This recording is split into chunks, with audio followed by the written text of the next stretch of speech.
चलिए खबरें विस्तार से। बीजेपी में मंथन का दौर चल रहा है। नए नए समीकरण तैयार हो रहे हैं और उन चेहरों को मंत्रिमंडल में शामिल करने की तैयारी है जो पिछड़े वर्ग से आते हैं। यानी कि बीजेपी की सियासी एक्सरसाइज उस दिशा में हो रही है ताकि नए चेहरों को टीम योगी में शामिल कर ओबीसी वोट बैंक पर पकड़ बनाई जा सके। जानकारी है कि 9 या 10 नवंबर को योगी मंत्रिमंडल का विस्तार होगा। इस बार योगी मंत्रिमंडल में नए चेहरे को मौका मिल सकता है। और साथ की जानकारी यह भी है कि ज्यादा से ज्यादा ओबीसी चेहरों को जगह मिल सकती है। माना यह जा रहा है कि करीब 8 नए मंत्रियों को मौका मिलने जा रहा है, जो चुनावी लिहाज से काफी अहम होंगे। आपको इसी पर एक रिपोर्ट दिखाते हैं कि कैसे पिछड़ों को साधने के लिए बीजेपी ने नई रणनीति तैयार की है।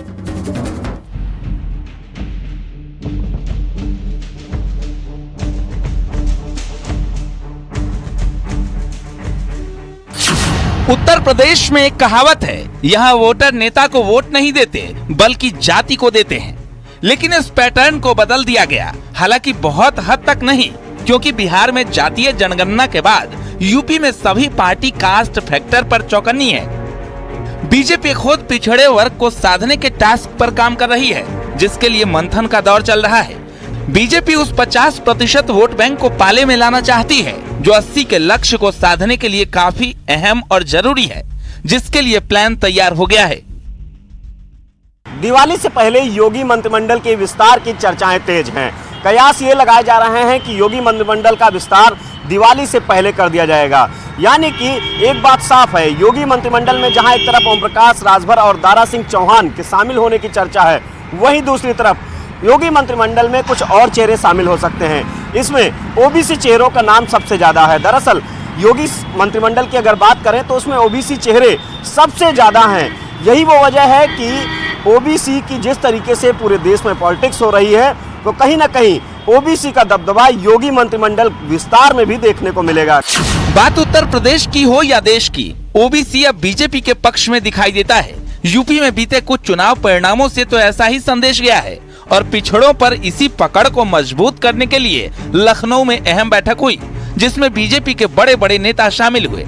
तो दूसरी तरफ चर्चा ये भी है कि जल्द ही योगी मंत्रिमंडल का विस्तार होना है, जिसमें भी ओबीसी वोट बैंक को साधने की झलक दिख सकती है। यानी एक बार फिर मंत्रिमंडल में ओबीसी चेहरे को ज्यादा से ज्यादा मौका मिल सकता है। 9 से 10 नवंबर तक मंत्रिमंडल में विस्तार संभव है। मंत्रिमंडल में ओबीसी चेहरों को जगह मिल सकती है।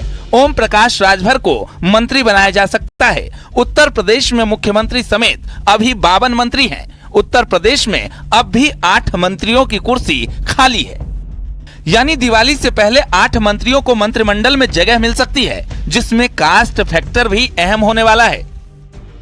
और जो मंत्रिमंडल विस्तार है वो भी एक इसी तैयारियों का हिस्सा है। पिछले दिनों जाति सर्वे को लेकर के बड़ा जबरदस्त अभियान चलाया गया था। अब बीजेपी ने पलटवार शुरू किया है। इस विस्तार में ओबीसी, अति पिछड़ा, अति दलित, इसको विशेष महत्व देने की तैयारी है। चर्चा ये भी है कि ओम प्रकाश राजभर, दारा सिंह और अन्य तमाम दलित नेताओं के चेहरे सामने आएंगे।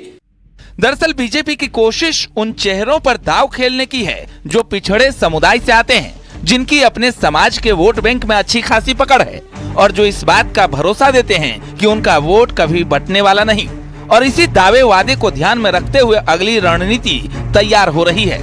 बात अगर योगी मंत्रिमंडल की करें तो मौजूदा समय में सीएम और दोनों डिप्टी सीएम को जोड़ दिया जाए तो मंत्रियों की कुल संख्या 52 है। इसमें सबसे ज्यादा ओबीसी समाज के कुल 22 मंत्री हैं। अलग अलग देखें तो कुल 18 कैबिनेट मंत्रियों में 8 ओबीसी से हैं, जबकि 14 स्वतंत्र प्रभार के राज्य मंत्रियों में 5 ओबीसी से हैं, तो वहीं 20 राज्य मंत्रियों में 9 ओबीसी समाज से हैं। ऐसे में मंत्रिमंडल विस्तार में भी इस समाज का पलड़ा भारी रहने की संभावना है। यानी बीजेपी की कोशिश ओबीसी को साथ लाकर उन 50% वोट पर कब्जे की है, जिससे विपक्ष को चुनौती देने के साथ ही सभी 80 सीटों पर जीत का परचम लहराया जा सके। Bureau report, news 18।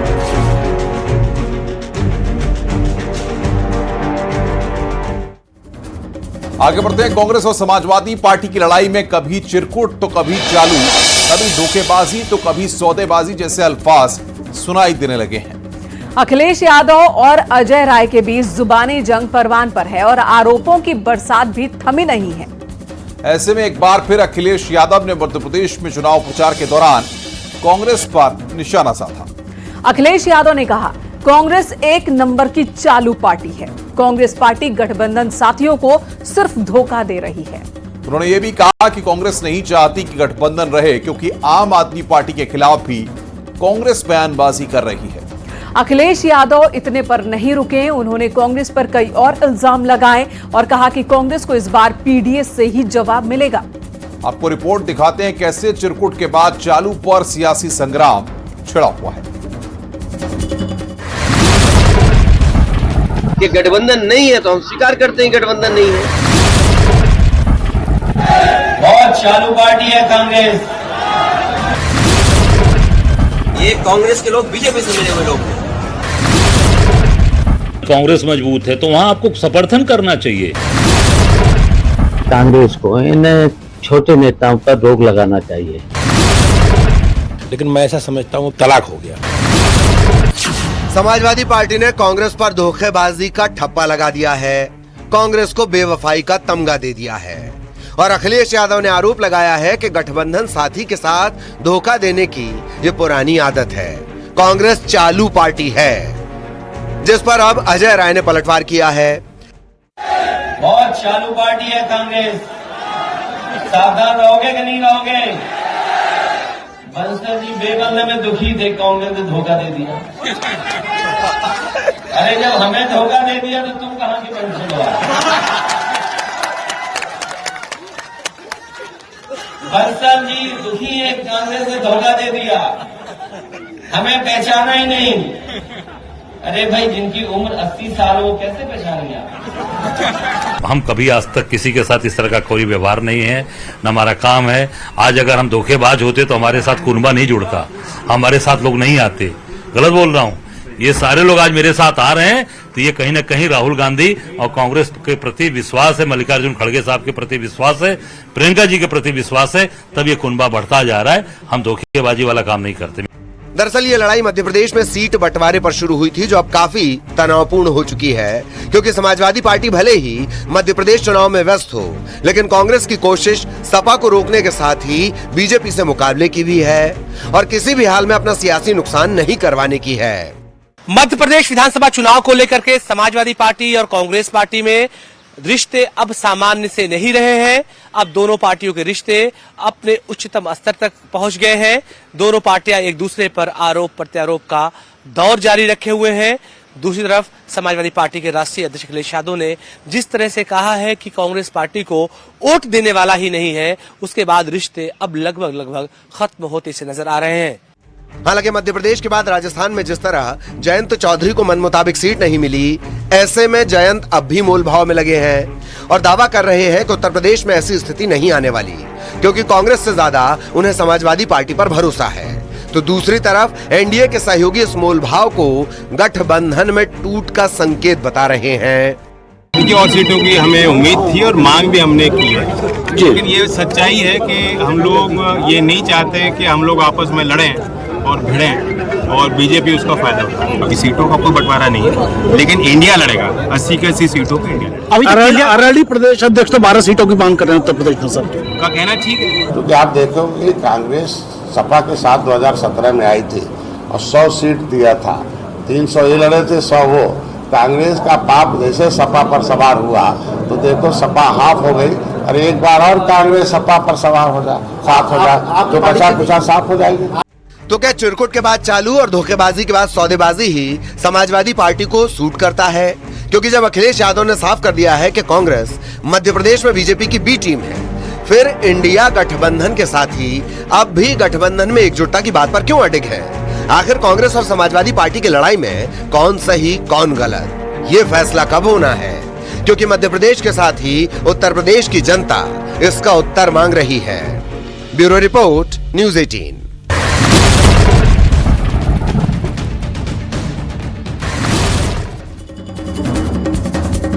इधर समाजवादी पार्टी का साथ छोड़ने के बाद रवि वर्मा और पूर्वी वर्मा ने कांग्रेस का दामन थाम लिया, जो अखिलेश यादव के लिए किसी चुनौती से कम नहीं है। दरअसल कांग्रेस के प्रदेश अध्यक्ष अजय राय और अखिलेश यादव के बीच चल रही जुबानी जंग में इसे बदले की सियासी कार्रवाई माना जा रहा है, क्योंकि रवि वर्मा ने अखिलेश यादव पर जो आरोप लगाए हैं वो काफी गंभीर हैं। कांग्रेस में शामिल होने के बाद रवि वर्मा ने कहा कि अखिलेश यादव सिद्धांतों से भटक चुके हैं और उन्होंने ये भी कहा कि समाजवादी पार्टी में अब पूंजीवादी व्यवस्था हावी है। ऐसे में समाजवादी पार्टी में काम करना अब मुश्किल हो गया है। साथ ही उन्होंने ये भी कहा कि सपा में मेहनती लोगों के लिए कोई जगह नहीं बची। नेताजी के निधन के बाद पार्टी का माहौल खराब हो चुका है। यानी जो कभी अखिलेश का गुणगान करते थे, कांग्रेस में जाने के बाद उनके अचानक वक्त बदल गए, जज्बात बदल गए। आपको रिपोर्ट दिखाते हैं, देखिए जरा।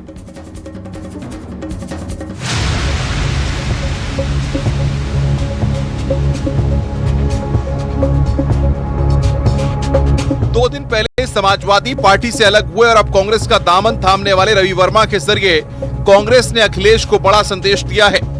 कांग्रेस ने साबित कर दिया, लड़ाई बेशक बीजेपी के खिलाफ है, लेकिन बदले की चिंगारी अब भी समाजवादी पार्टी के खिलाफ जल रही है। समाजवादी पार्टी के पूर्व राष्ट्रीय महासचिव रवि प्रकाश वर्मा ने आज कांग्रेस पार्टी ज्वाइन कर ली है। रवि प्रकाश वर्मा समाजवादी पार्टी के संस्थापक सदस्यों में से एक है, जिन्होंने न सिर्फ पार्टी की नींव रखी बल्कि पार्टी को आगे बढ़ाने का भी काम किया है। इसके अलावा वो कई बार सांसद भी रहे हैं। तराई बेल्ट में उनकी अच्छी पकड़ भी मानी जाती है।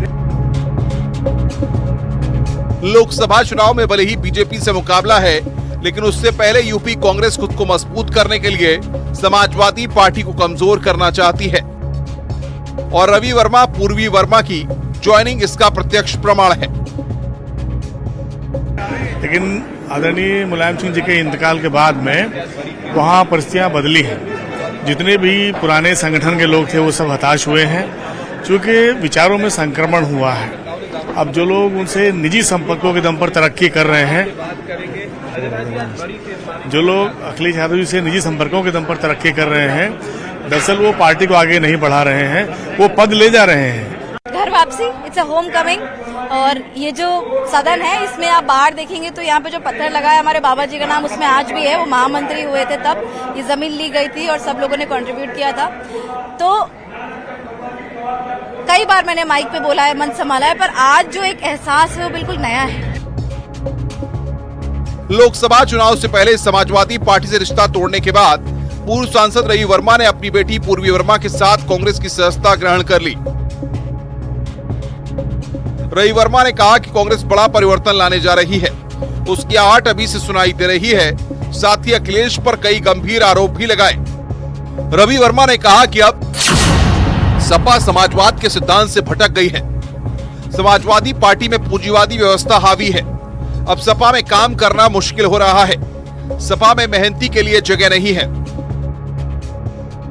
अखिलेश यादव पर ये वो आरोप हैं जो अब पूरी पार्टी को परेशान करने लगे हैं, क्योंकि जिस तरह कांग्रेस प्रदेश अध्यक्ष की इन दिनों अखिलेश यादव से लड़ाई चल रही थी, उस दंगल में समाजवादी पार्टी को धोबी पछाड़ हजम नहीं हो रहा है। आज किन्हीं न किन्हीं 25 जिन्होंने 25 साल दिया, अपना 2 दशक से ज्यादा समय दिया किसी पार्टी को, वो छोड़ रहे हैं, तो इसका मतलब मन में कितना दुख तकलीफ होगा तब छोड़ रहे हैं।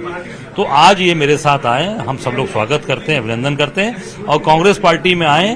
कांग्रेस पार्टी का कुनबा बढ़ रहा है, साथ आ रहा है, हम सबका स्वागत और अभिनंदन। यानी जिस गठबंधन की नींव सिर्फ इसलिए पड़ी कि एकमात्र मोदी को हराना है, उस गठबंधन में अब अपने सहयोगियों को ही कमजोर करने की कोशिश हो रही है।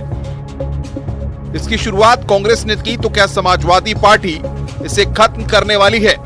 ये बड़ा सवाल है। Bureau report, news 18।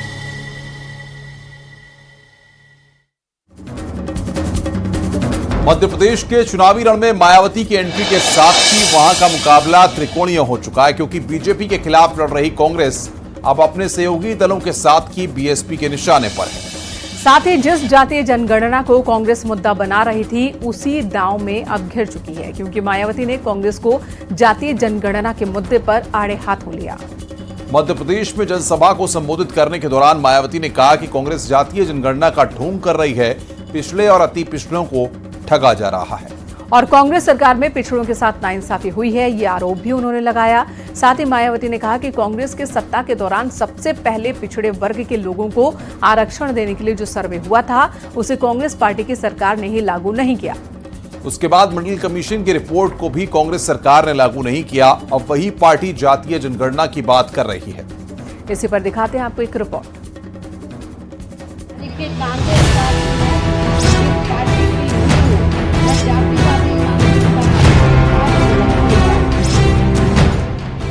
लोकसभा चुनाव में कांग्रेस से गठबंधन का प्रपोजल ठुकराने वाली बीएसपी अब कांग्रेस के खिलाफ मध्य प्रदेश में ताल ठोक रही है।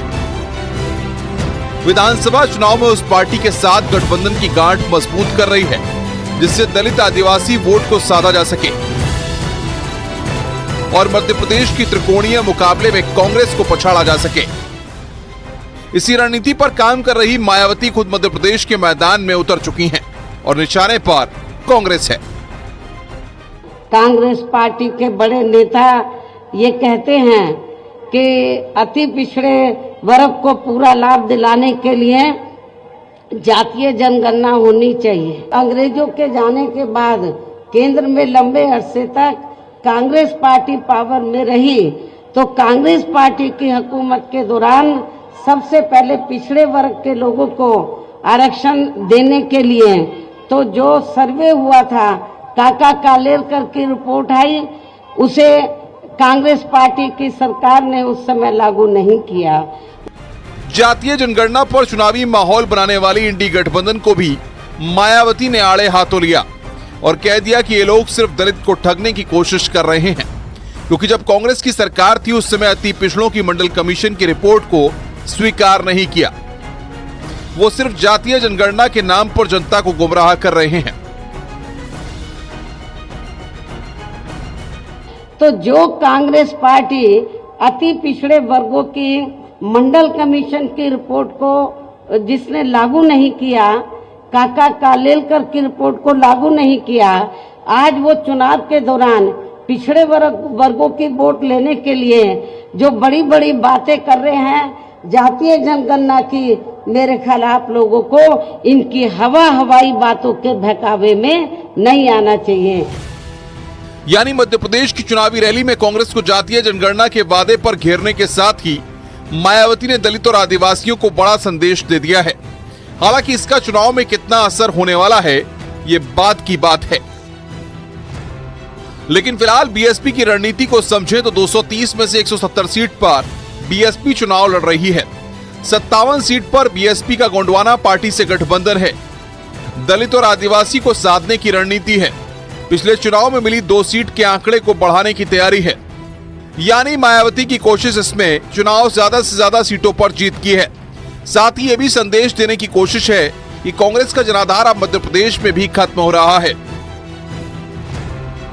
कांग्रेस नहीं पसंद है, मध्य प्रदेश के लोगों को बहुजन समाजवादी पार्टी नहीं पसंद है, मध्य प्रदेश के लोगों को विकास पसंद है, भारतीय जनता पार्टी की डबल इंजन की सरकार पसंद है, लाडली लक्ष्मी योजना पसंद है, लाडली बहना योजना पसंद है और किसान सम्मान निधि पसंद है। इसलिए मध्य प्रदेश के लोग कह रहे हैं कि नहीं भैया, बहुजन समाजवादी पार्टी नहीं, समाजवादी पार्टी नहीं, झूठी कांग्रेस नहीं, एक बार पुनः फिर डबल इंजन की भारतीय जनता पार्टी की सरकार, यही मध्य प्रदेश की पुकार।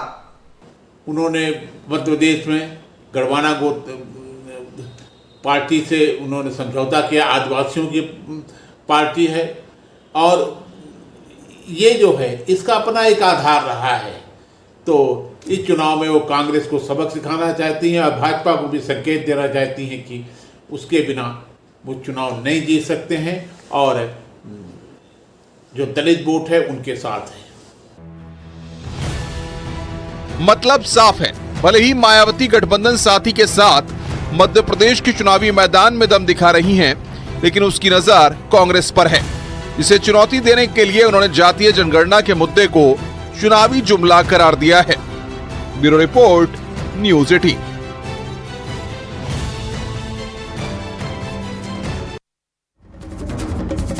चलिए बात दिल्ली एनसीआर की सबसे बड़ी मुसीबत की कर लेते हैं। राजधानी दिल्ली की हवा में जहर घुल चुका है। दिल्ली एनसीआर में AQI लेवल 600 के पार पहुंच चुका है। लोग बीमार हो रहे हैं और धुंध में सड़कों पर गाड़ियां रह रही हैं। ऐसे में अब दिल्ली सरकार ने ऑड इवन सिस्टम को वापस लाने का फैसला किया है। दिल्ली में 13 से 20 नवंबर तक एक हफ्ते के लिए ऑड इवन सिस्टम लागू किया जाएगा। बढ़ते वायु प्रदूषण के मद्देनजर दिल्ली सरकार ने यह कदम उठाया है। दिल्ली वालों के लिए ऑड इवन सिस्टम नया नहीं है। पहले भी पॉल्यूशन को कंट्रोल करने के लिए सरकार ये कदम उठा चुकी है। 2016 में दिल्ली सरकार ने ऑड इवन रूल की शुरुआत की थी।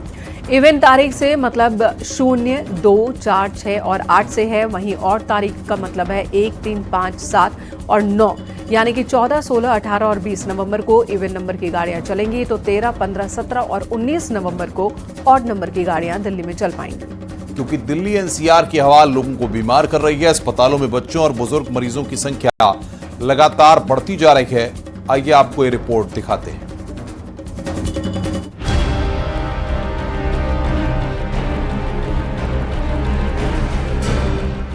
दिल्ली एनसीआर सहित गाजियाबाद में बढ़ता पोल्यूशन आम जनता के लिए परेशानी का सबब बन चुका है।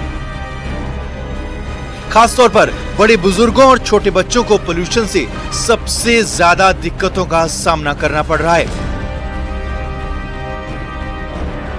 सरकारी अस्पतालों में छोटे बच्चों को दिखाने वाले परिजन और बुजुर्गों को दिखाने वाले लोगों की तादाद बढ़ चुकी है। गाजियाबाद के मुख्य चिकित्सा अधिकारी के मुताबिक ओपीडी में हर रोज 250 बच्चे आते थे। उनकी संख्या बढ़कर 400 तक पहुंच गई है।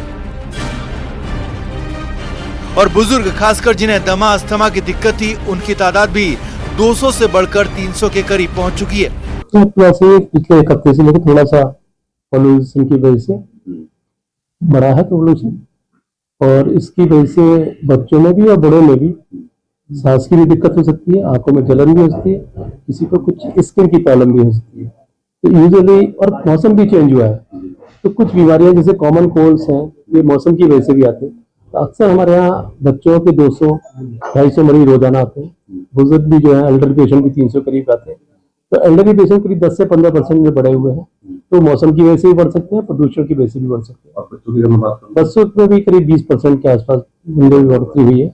ये दोनों वजह से हो सकता है। ये मौसम भी हो सकता है और जो पोल्यूशन का हिस्सा है, और जो मौसम चेंज हो रहा है इसका भी हिस्सा हो सकता है, क्योंकि कॉमन कोल्ड सिंड्रोम ज्यादा होते हैं। इधर अमेठी संसदीय सीट से प्रियंका गांधी के चुनाव लड़ने की मांग की जा रही है। प्रियंका गांधी को अमेठी से चुनाव लड़ने की मांग को लेकर कांग्रेस कार्यकर्ताओं ने धरना दिया है। कांग्रेस कार्यालय के बाहर अनिश्चितकालीन धरने पर पार्टी कार्यकर्ता लगातार बैठे हुए हैं।